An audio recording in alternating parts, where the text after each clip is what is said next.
Bismillahirrahmanirrahim. Assalamualaikum warahmatullahi wabarakatuh. Innal hamdalillah nahmaduhu wa nasta'inuhu wa nastaghfiruh wa na'udzu billahi min shururi anfusina wa min sayyiati a'malina. May yahdihillahu fala mudilla lahu wa may yudlil falan tajida lahu waliyyan mursyida. أشهد أن لا إله إلا الله وحده لا شريك له وأشهد أن محمدا عبده ورسوله لا نبي بعده اللهم صل على سيدنا وحبيبنا وقرة أعيننا محمد وعلى آله وصحبه أجمعين اللهم ارزقنا فهم النبيين وحفظ المرسلين وإلهام الملائكة المقربين برحمتك يا أرحم الراحمين اللهم إنا نسألك علما نافعا وقلبا خاشعا وعملا متقبلا ورزقا حلالا طيبا مباركا ربنا زدنا علما وارزقنا فهما اللهم أعنا على ذكرك وشكرك وحسن عبادتك اللهم إنا نسألك حسن الخاتمة ونعوذ بك من سوء الخاتمة تقبل منا يا كريم والحمد لله رب العالمين. Bapak Ibu jamaah salat maghrib Masjid Al-Ikhlas yang dimuliakan Allah Subhanahu wa taala. Alhamdulillah, segala puji bagi Allah Subhanahu wa taala atas segala bentuk karunia, nikmat, ma'unah dan juga taufik dari Allah Subhanahu wa taala sehingga kita bisa melaksanakan kewajiban kita kepada Allah, yaitu salat maghrib secara berjamaah. Mudah-mudahan Allah menerima salat kita, Allah menjadikannya sebagai wasilah dihapusnya dosa-dosa kita. Karena kata baginda Rasul, salah satu fungsi dari salat 5 waktu itu adalah menghapus dosa. Baginda Rasul mengatakan, khamsu salawatin wal jum'ah ilal jum'ah wa ramadan ila ramadan mukaffiratun bainahunna man ijtunibal kaba'ir. Salat kita yang 5 waktu itu, kemudian sholat Jumat kita ke Jumat berikutnya, kemudian Ramadan kita ke Ramadan berikutnya adalah waktu-waktu di mana kita bisa menghapus dosa selama kita tidak melakukan dosa besar. Sehingga ketika kita hari ini, malam ini kita melaksanakan sholat maghrib, kalau sholat maghrib kita diterima, insya Allah itu juga menghapus dosa-dosa kita. Maka bayangkan jemaah yang dirahmati Allah, kalau kemudian sepanjang hidup kita ini sampai nanti kemudian kita dipanggil oleh Allah Subhanahu wa taala, kita selalu komitmen menjaga sholat 5 waktu, insya Allah kita menghadap kepada Allah dalam keadaan dosa-dosa kita diampuni.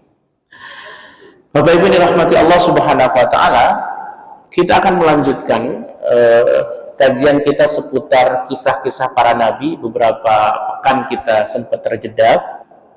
Insya Allah kita akan lanjutkan kembali. Momen malam ini kita akan melanjutkan pada kisah Nabiullah Ibrahim alaihissalam. Kalau saya tidak lupa, tidak salah ingat, beberapa pertemuan yang lalu, kalau nggak salah sebelum Ramadan, kita sudah menyelesaikan kisah Nabiullah Ibrahim pada episode di mana perdebatan beliau dengan Raja Namrud. Setelah itu, malam ini kita akan lanjutkan kepada Hijratul Khalil alaihi salam ila biladi Syam wa dukhulihi ad-diyar al-Misriyah. Kita akan lanjutkan pada kisah tentang hijrahnya baginda Nabiullah Ibrahim alaihi salam ke Syam dan masuknya beliau ke wilayah Mesir. Ya, memang pada akhirnya Nabiullah Ibrahim itu nanti akan bertempat tinggal di Syam. Ya, dan itu akan menjadi cikal bakal nanti munculnya Ishak, kemudian munculnya para nabi-nabi yang lain. Ya. Nah, latar belakang dari hijrahnya baginda Nabiullah Adam alaihissalam ke Syam itu pertama karena perintah dari Allah Subhanahu wa taala. Seluruh hijrah para nabi itu pasti latar belakangnya, dasarnya adalah perintah. Bahwa Nabi Muhammad itu hijrah ke Madinah itu karena perintah. Baginda Rasul meminta kaum muslimin waktu itu ketika di awal-awal Mekah bergejolak, siksaannya luar biasa kepada kaum muslimin yang dilakukan oleh orang kafir Quraisy. Baginda Rasul juga mendapatkan perintah dari Allah agar beberapa kaum muslimin hijrah ke Habasyah. Nabiullah Ibrahim pun ketika kemudian beliau memilih untuk hijrah ke Syam, itu juga karena perintah dari Allah Subhanahu wa taala. Itu karena perintah. Kemudian yang kedua, karena memang setelah beliau menjalani dakwah yang cukup panjang di Babilonia. Kalau saya tanya Babilonia di mana, Pak? Irak, ya. Beliau menjalani dakwah yang cukup panjang di Irak sampai pada puncaknya beliau kemudian dibakar hidup-hidup, ya. Karena beliau waktu itu kemudian menghancurkan Tuhan atau berhala-berhala mereka. Maka kemudian Nabiullah Ibrahim alaihissalam menyimpulkan bahwa dakwah di tempat itu tidak kondusif. Maka kemudian bersamaan dengan itu Allah Subhanahu wa taala meminta kepada Ibrahim untuk hijrah ke Syam. Maka berangkatlah beliau jemaah dirahmati Allah Subhanahu wa taala ke Syam. Lamma hajara qaumahu fillah wa hajara min baini azharihim wa kanat imra'atuhu akhiran la yuladu laha wa lam yakul lahu minal walad ahad. Saat itu jemaah dirahmati Allah, Nabiullah Ibrahim alaihissalam keluar dari Babilonia itu hanya bertiga, ya. Pertama beliau sendiri, yang kedua itu Nabiullah Lut alaihissalam. Siapa Lut? Siapa Lut? Ponakan Ibrahim alaihissalam. Kemudian yang ketiga Bunda Sarah, istri beliau. Tapi waktu itu Bunda Sarah belum punya anak, ya. Walam yakun lahu minal walad ahad. Ibrahim waktu itu belum punya anak walaupun sudah begitu lama, cukup lama menikah dengan Bunda Sarah, tapi sampai di titik di mana Ibrahim memutuskan untuk hijrah ke Palestina atau hijrah ke Syam, itu beliau tidak punya anak. Maka hanya bertiga. Dan saat itu yang muslim cuma hanya bertiga. Jadi yang beriman kepada Allah itu hanya bertiga. Ibrahim, Bunda Sarah, dan Lut alaihissalam. Beliau hijrah ila ardi Syam, atau dalam kalimat Quran ilal ardi allati barakna fiha lil alamin, kepada bumi, tanah yang kami beri keberkahan di dalam tanah itu. Jadi memang sejak dulu Syam, Palestina itu adalah tanah-tanah para nabi yang diberkahi, tanah para nabi yang diberkahi. Nah, jemaah dirahmati Allah Subhanahu wa taala,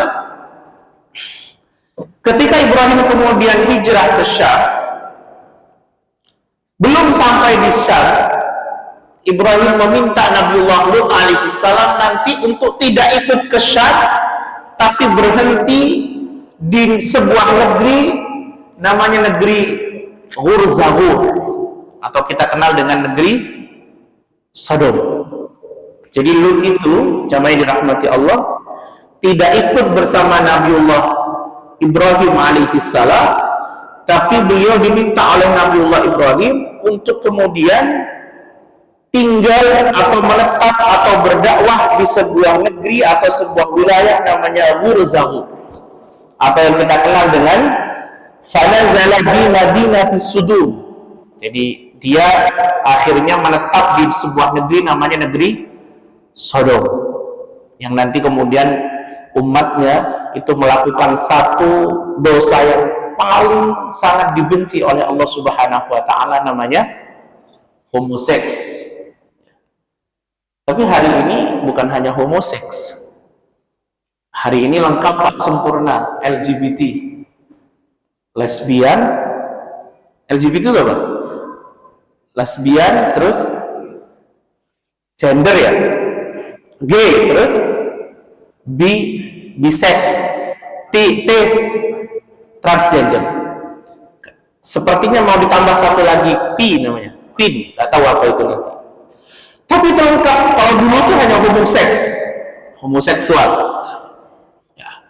Karena memang waktu itu jemaah dirahmati Allah, laki-lakinya terlalu banyak, sampai kemudian pada akhirnya mereka senang sesama lelaki. Dan Lut akhirnya diminta untuk berdakwah di tempat itu. Ya. Sementara Ibrahim dengan Bunda Sarah itu meneruskan perjalanan sampai akhirnya nanti mereka akan masuk ke wilayah Mesir.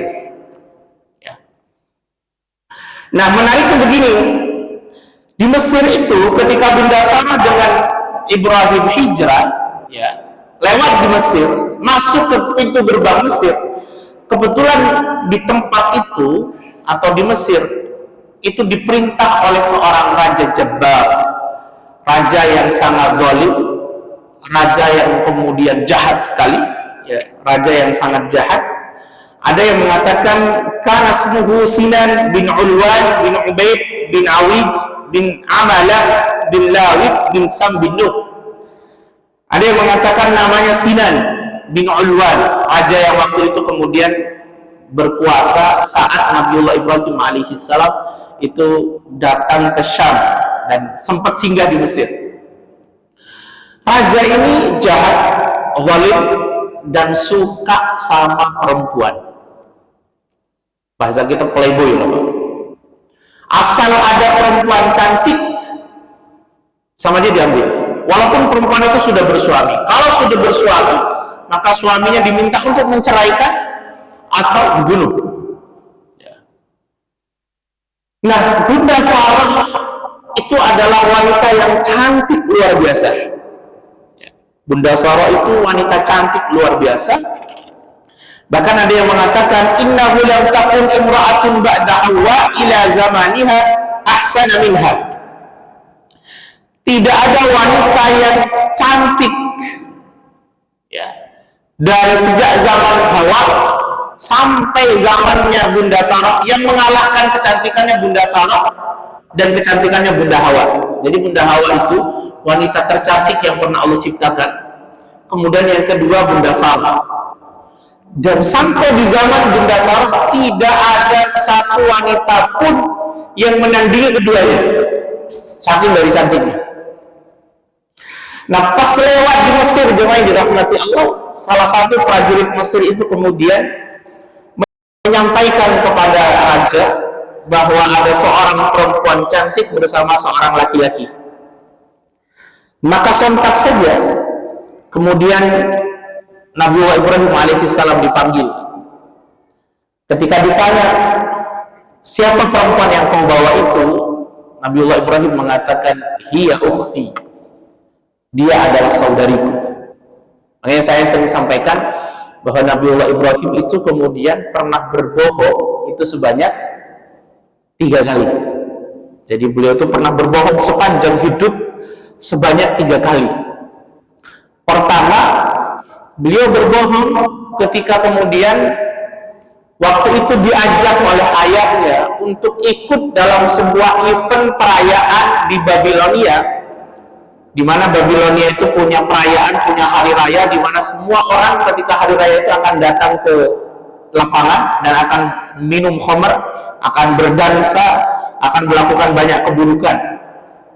Nabiullah Ibrahim diminta untuk hadir oleh ayahnya. Kata Nabiullah Ibrahim, ini sakit, sesungguhnya aku sedang sakit. Padahal beliau tidak sakit. Ya, itu kebohongan pertama, karena beliau waktu itu menginginkan agar semua orang datang ke lapangan, ke perayaan, dan beliau akan menghancurkan berhala-berhala yang tidak mereka jaga. Kemudian kebohongan yang kedua yang pernah dilakukan oleh Ibrahim adalah beliau ketika ditanya, apakah engkau yang menghancurkan berhala-berhala ini, patung-patung ini? Ibrahim mengatakan, bukan, justru yang paling besar itu yang melakukan. Padahal yang menghancurkan siapa? Ibrahim. Itu 2. Kemudian yang ketiga ini, ketika Ibrahim ditanya oleh Raja Mesir itu tentang siapakah wanita yang kau bawa itu, Ibrahim mengatakan, hiya ukhti, dia adalah saudariku. Padahal istrinya. Ya. Kenapa Ibrahim mengatakan itu? Karena kalau sampai beliau mengatakan istriku, maka pilihannya 2 itu. diceraikan atau dulu. Maka kemudian Ibrahim mengatakan, hiya ukhti, dia adalah saudariku. Dan coba ini rahmat Allah Subhanahu wa taala, ketika Ibrahim mengatakan hiya ukhti, maka Ibrahim selamat. Ibrahim diminta keluar, diantarkan ke tempat tadi ketika dia meninggalkan Bunda Sarah yang kemudian gantian dipanggil. Ketika Bunda Sarah dipanggil, Ibrahim membriefing Bunda Sarah agar ketika dia nanti ditanya siapakah laki-laki yang menemani itu, agar kemudian dia menjawab bukan suaminya, ya, bukan suaminya tapi saudaranya. Maka berangkatlah jemaah dirahmati Allah, Bunda Sarah menghadap raja itu. Dan benar, ketika menghadap raja itu, setelah diinterogasi, Bunda Sarah kemudian dimasukkan ke ruang kamar pribadi raja itu. Maka ketika kemudian beliau dimasukkan ke ruang kamar pribadi itu, Bunda Sarah meminta kesempatan kepada raja itu untuk salat dulu. Ya. Kemudian beliau salat, fa'aqbalat tawaddu'a wa tusalli. Beliau kemudian berwudu menghadap kiblat, kemudian salat. Beliau salat.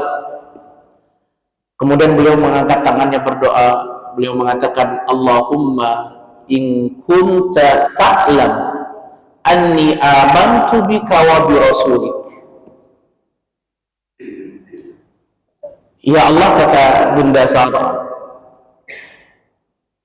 jika engkau paham, jika engkau mengetahui bahwa aku beriman kepadamu, juga beriman kepada Rasulmu, yaitu Ibrahim, wa arsaltu farji illa ala zawji, dan aku senantiasa menjaga kehormatanku kecuali kepada suamiku, fala tusallim aliyal kafir, maka minta tolong ya Allah, jangan sampai orang kafir ini menyentuhku.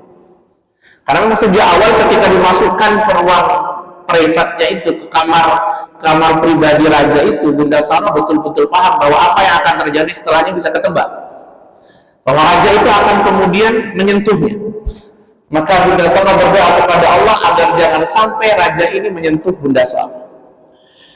Maka jemaah dirahmati Allah Subhanahu wa taala, lalu kemudian Allah mengijabah doa Bunda Sarah, sehingga ketika raja ini ingin menyentuh Bunda Sarah, seketika tangannya kemudian kaku, kemudian tubuhnya juga kaku, dan dia seperti tercekik, semaput, sekarat, pingsan.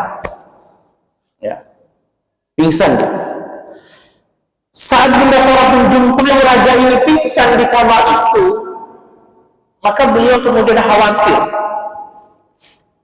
Kenapa khawatir? Karena kalau sampai raja ini meninggal, maka pasti yang tertuduh membunuh itu adalah Bunda Sarah. Karena yang ada di dalam kamar itu hanya Bunda Sarah dengan raja itu. Kalau sampai rajanya meninggal, maka yang tertuduh membunuh adalah Bunda Sarah. Maka Bunda Sarah berdoa lagi kepada Allah Subhanahu wa taala, Allahumma iyamut yuqal hiya qatalathu. Ya Allah, ini kalau sampai mati raja ini, pasti orang-orang akan bilang bahwa saya yang membunuhnya.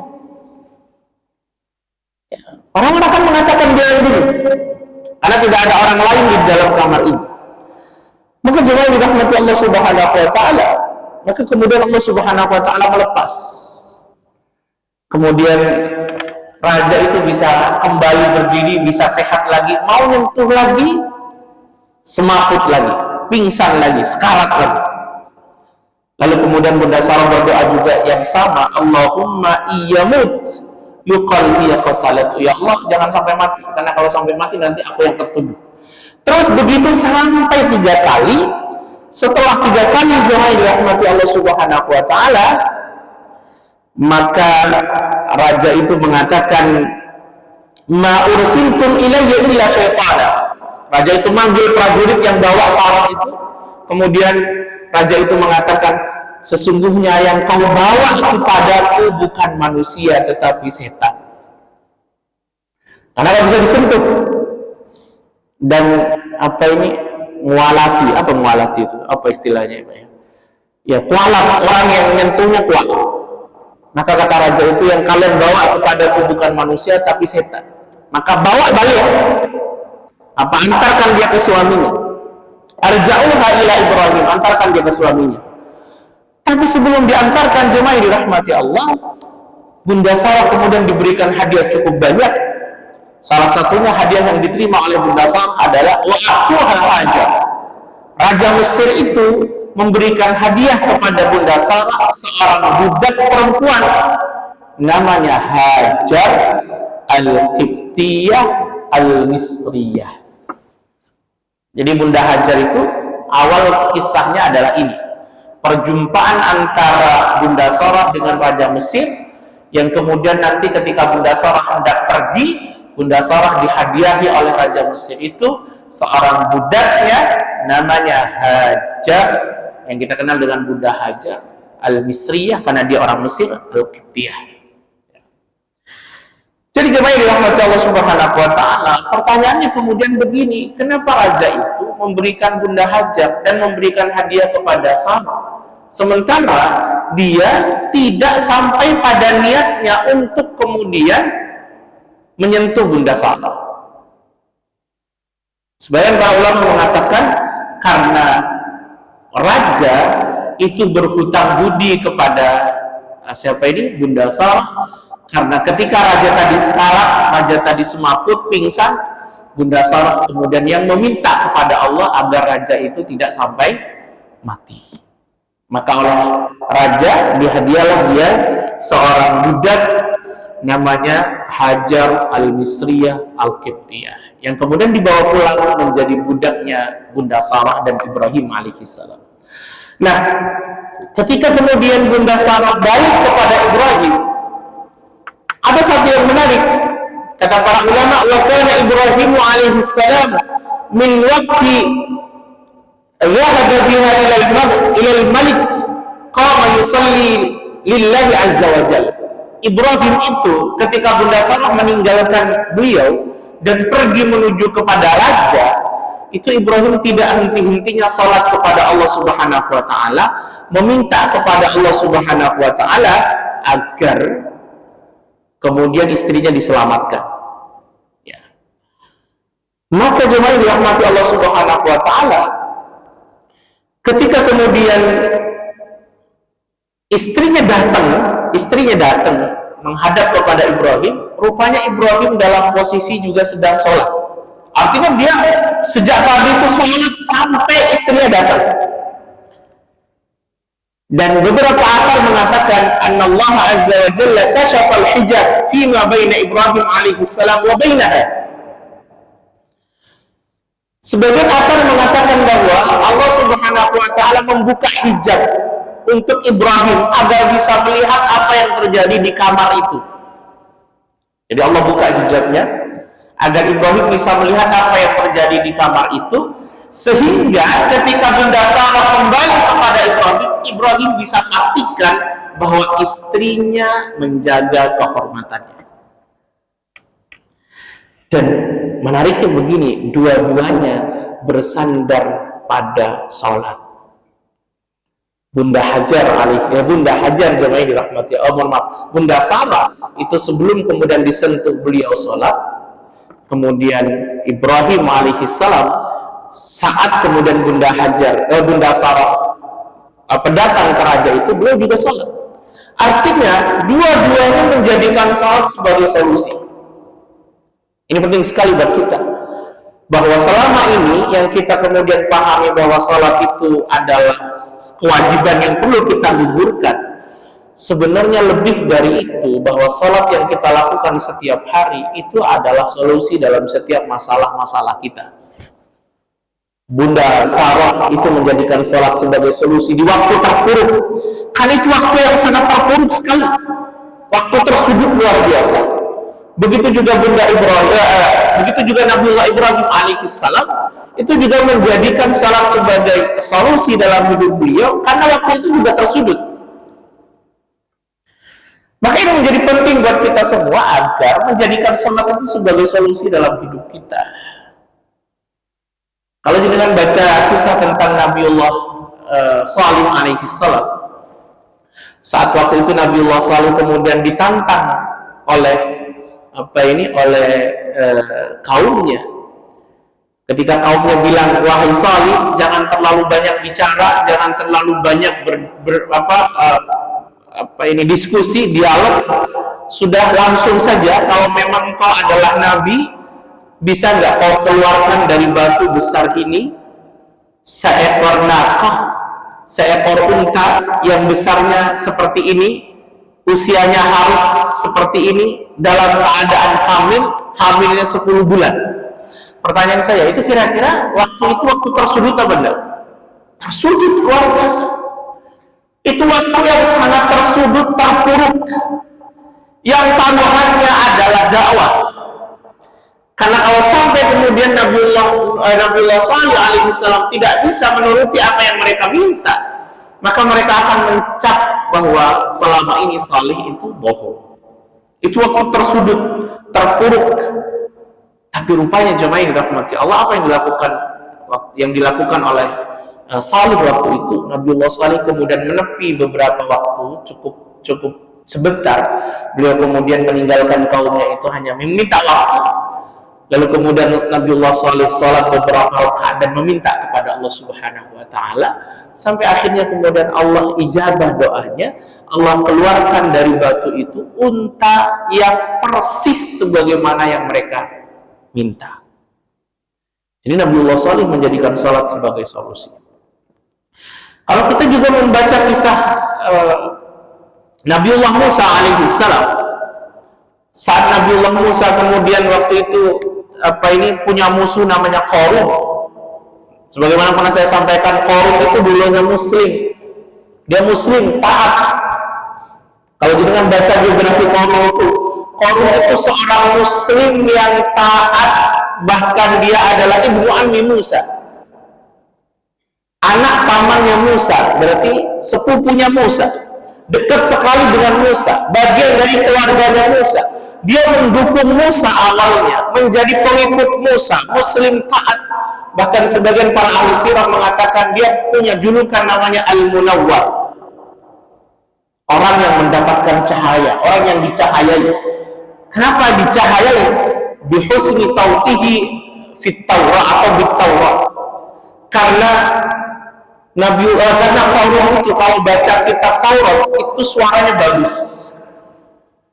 Berarti kalau dia baca kitab Taurat suaranya bagus, berarti dia dulunya muslim. Qarun itu muslim, menjadi pendamping Musa, pengikut Musa yang dulunya setia, bagus loh.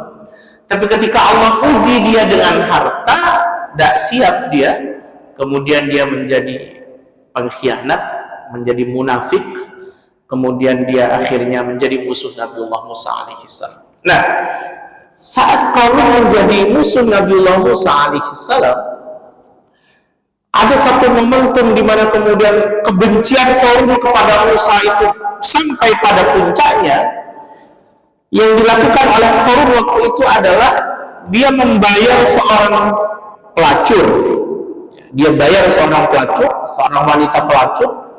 Dia bayar dengan hartanya karena memang dia punya harta cukup banyak sekali, bukan cukup banyak sekali. Dia bayar itu dengan harga yang cukup mahal. Tugasnya adalah pelacur ini mendatangi majelisnya Nabiullah Musa alaihissalam, kemudian menyampaikan bahwa Musa sudah berzina dengan dirinya. Dan itu pada waktu majelis begini, Pak, bukan waktu dialog atau diskusi kecil. Ini waktu saat Nabi Musa bersama dengan Bani Israel, bersama dengan kaumnya sedang berdakwah, beliau sedang bermajlis. Tiba-tiba datang wanita ini, datang ke majelisnya Musa dan mengatakan, sesungguhnya Musa telah berzina kepadaku di hari ini jam segini, dan dia mengatakan itu dengan cukup detail sekali. Saat itu jemaah yang dirahmati Allah Subhanahu wa taala, Musa betul-betul tersudut karena beliau tidak punya hujjah yang cukup untuk membela diri. Ini orang kalau hanya dipantar dengan pendapat, oh enggak itu bohong, buktinya apa? Kan susah. Maka yang dilakukan oleh Musa waktu itu, beliau kemudian nyingkir dari majelisnya, beliau sholat beberapa rakaat dan meminta kepada Allah Subhanahu wa Ta'ala untuk menolong beliau, sehingga pada akhirnya Allah Subhanahu wa Ta'ala gerakkan hati perempuan ini, dia dapat hidayah, lalu kemudian dia menyampaikan bahwa dia dibayar oleh Qarun untuk melakukan itu. Jadi coba bayangkan, Musa itu menjadikan sholat sebagai obat, solusi dari setiap permasalahan yang kemudian beliau dapati. Makanya jemaah dirahmati Allah Subhanahu wa Ta'ala, sering saya sampaikan bahwa kenapa pada akhirnya Allah memutuskan sholat itu menjadi syariat yang mula-mula diturunkan kepada baginda Rasul sebelum syariat-syariat yang lain. Ini menjadi penting. Kenapa sholat? Sholat baginda Rasul sejak awal terima wahyu pertama, ya, setelah itu beliau sudah langsung diminta untuk sholat. Makanya kan wahyu kedua itu, ya ayyuhal mudaththir qum fa'anzir, itu kan langsung beliau sholat.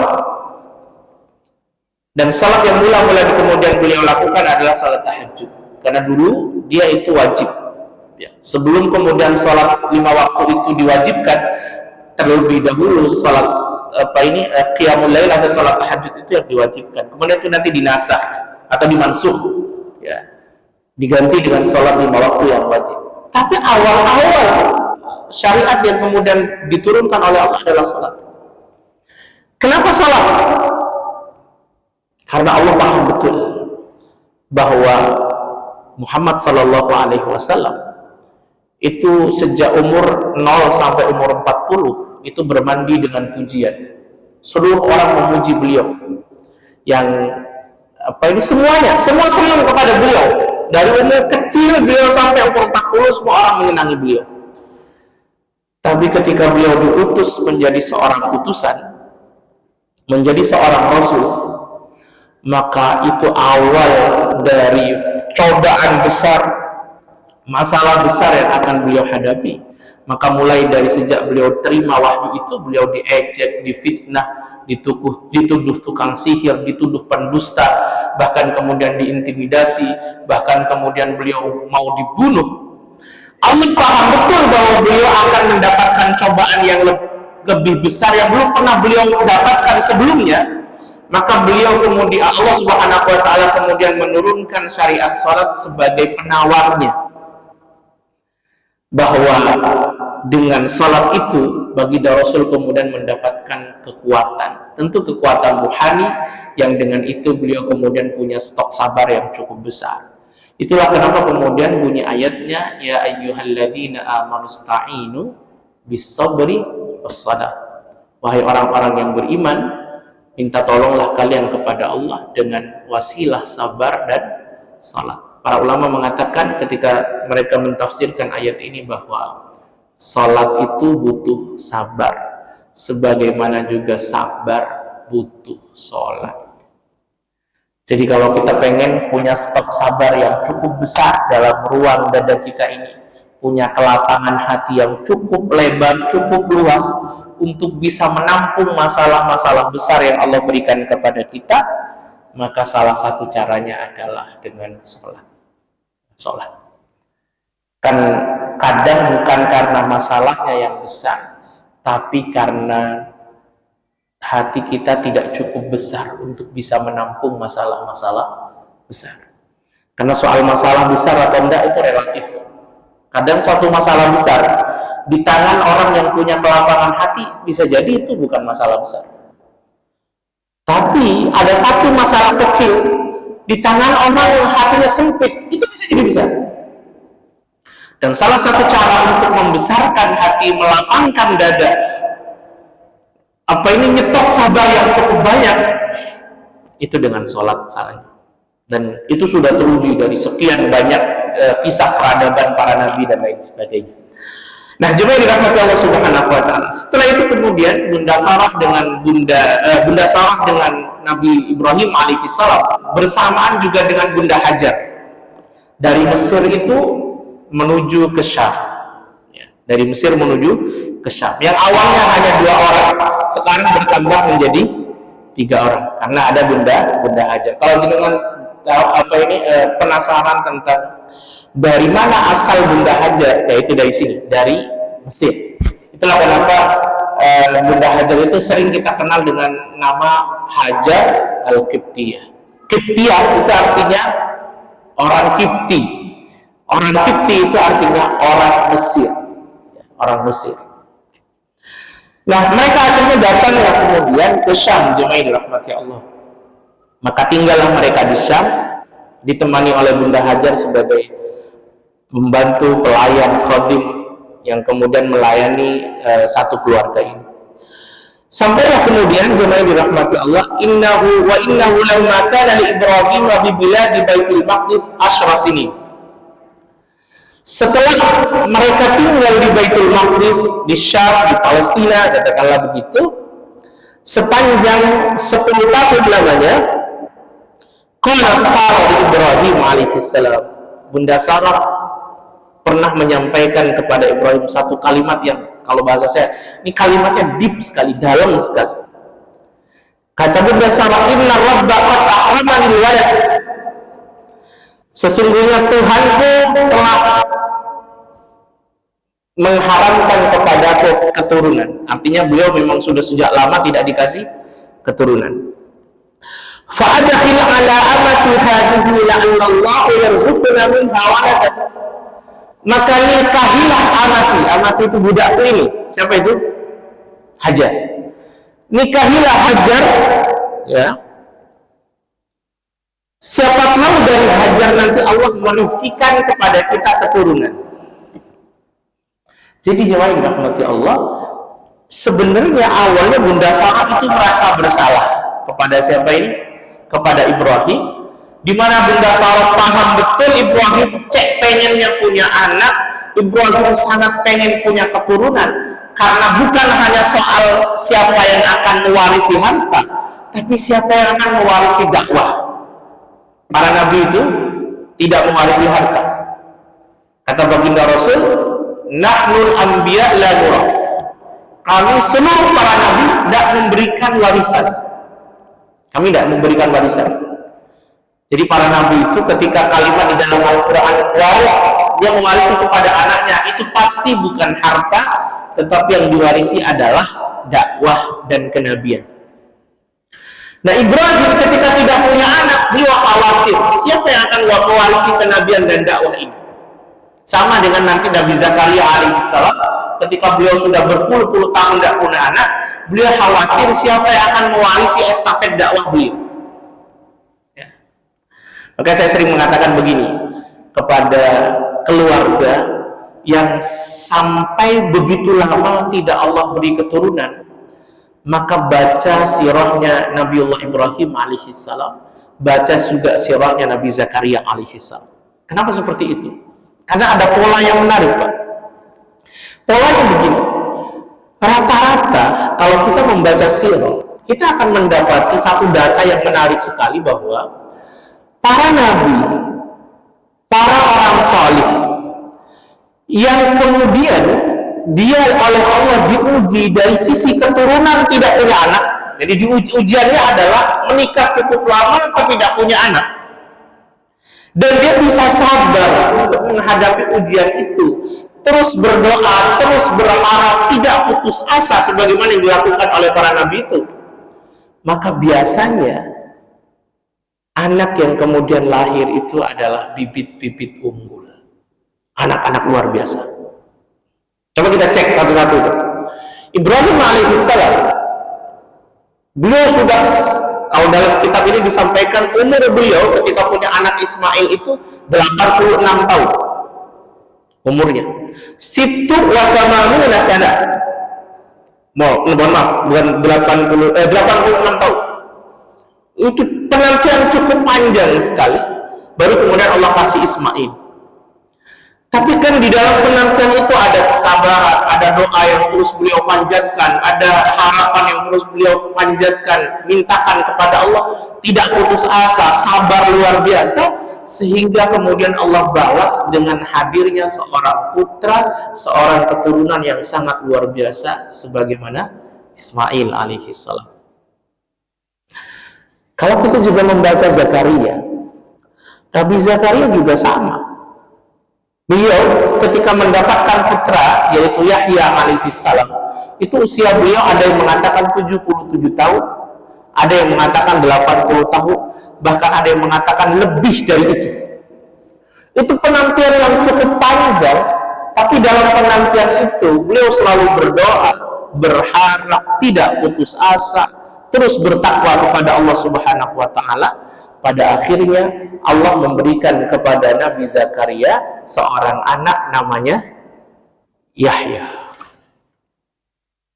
Dan Yahya itu namanya Allah sendiri yang ngasih. Coba bayangkan, anak yang ngasih nama siapa? Allah. Ismuhu Yahya. Walam naj'al lahu min qablu samiyya, kata Allah. Dan kami tidak pernah memberi nama yang seperti Yahya sebelumnya. Anak luar biasa, penuh dengan kesalihan. Dan kalau nanti jenengan membaca lagi kisah tentang Nabiullah Yakub alaihissalam, Yakub itu kan punya anak berapa? 12 yang nanti akan menjadi cikal bakal Bani Israel. Karena Yakub itu Israel, anaknya 12 itu adalah Bani Israel. Nah, kalau jenengan baca nih, datanya menarik sekali. Yakub itu dulunya ketika kemudian beliau hijrah ke Haran, menemui seorang pamannya namanya Laban. Laban itu punya anak 2. Pertama namanya Lia, yang paling tua, yang kecilan namanya Rahil. Rahil ini lebih cantik daripada Lia. Saat Nabiullah Yakub datang ke tempat Laban itu, Nabiullah Yakub kemudian tertarik dengan Rahil. Dia jatuh cinta kepada Rahil, punya rasa kepada Rahil. Lalu kemudian Nabiullah Yakub gentle, beliau kemudian melamar Rahil untuk dinikahi. Tapi menariknya ketika terjadi akad pernikahan, bapaknya ini Laban ini dia hanya mengatakan, aku menikahkan anakku untuk. Saat kemudian Ibrahim masuk ke dalam kamarnya, ternyata yang di dalam kamarnya bukan Rahil tapi Lia. Proteslah Nabiullah Yakub alaihissalam kepada mertuanya Laban. Nabiullah Yakub mengatakan, aku menikahi Rahil, kenapa yang di dalam kamarku justru Lia? Kata Laban, laisa min sunnatina ayyutazawwaja as-sughra qabla al-kubra. Bukan bagian dari adat tradisi kami menikahkan yang kecil sebelum yang besar. Nah, adat ini sudah sangat lama didasar, sudah sangat lama dihapus. Tapi kemudian sampai sekarang masih tetap ada, ya sebagian aja. Padahal itu sejak zaman Nabiullah Yakub sudah ada dan sudah dinasah. Nah, coba ini rahmati Allah Subhanahu wa taala.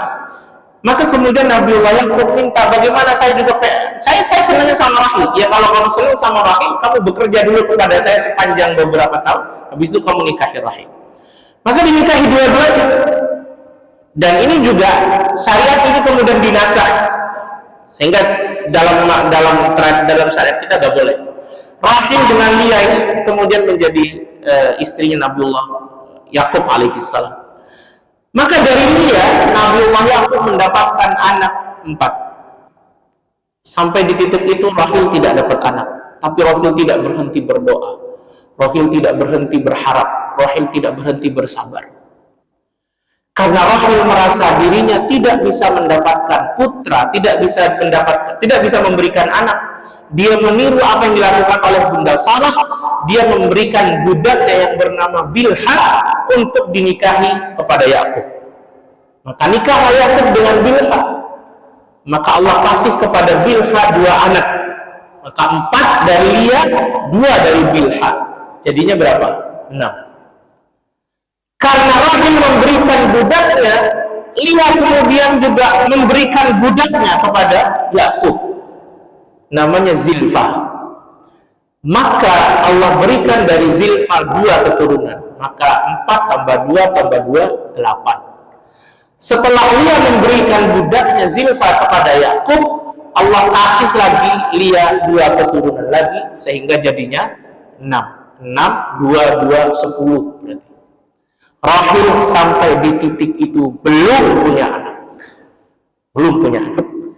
tapi dia tetap berikhtiar, dia tetap berharap kepada Allah, bersabar, berdoa, sampai pada akhirnya ketika Allah takdirkan dia punya anak, Allah kasih kepada dia anak nomor 11 yang namanya Yusuf, dan anak nomor 12 namanya Bunyamin.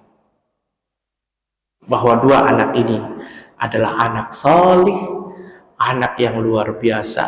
Yang 10 dia punya cita-cita untuk membunuh Yusuf, ya. Tapi yang dua ini dia adalah anak-anak salih. Maka saya sering menyampaikan, kalau kita mendapatkan cobaan yang sama sebagaimana yang Allah cobakan kepada Zakaria atau Ibrahim, maka lakukan sebagaimana yang dilakukan oleh Zakaria dan Ibrahim, sebagaimana yang dilakukan oleh Rahil. Bersabar, berharap, berdoa, insya Allah kalau pada waktunya Allah kasih keturunan-keturunan yang salih, yang luar biasa, yang diridhai oleh Allah Subhanahu wa taala. Hadirallahu ajmain, mudah-mudahan bermanfaat buat kita semua. Kita akan lanjutkan lagi nanti di pertemuan berikutnya pada Selasa kedua dan Selasa keempat, ya, kedua dan keempat, ya. Selasa kedua dan keempat, tolong saya diingatkan. Dan kita akan melanjutkan pada episode di saat Nabiullah Ibrahim alaihissalam nanti diminta oleh Allah Subhanahu wa taala untuk menempatkan putranya dan juga Bunda Hajar di Makkah. Hadirallahu ajmain, subhanakallahumma wa bihamdika, asyhadu an la ilaha illa anta, astaghfiruka wa atubu ilaik. Mohon maaf apabila ada kesalahan. Assalamualaikum warahmatullahi wabarakatuh.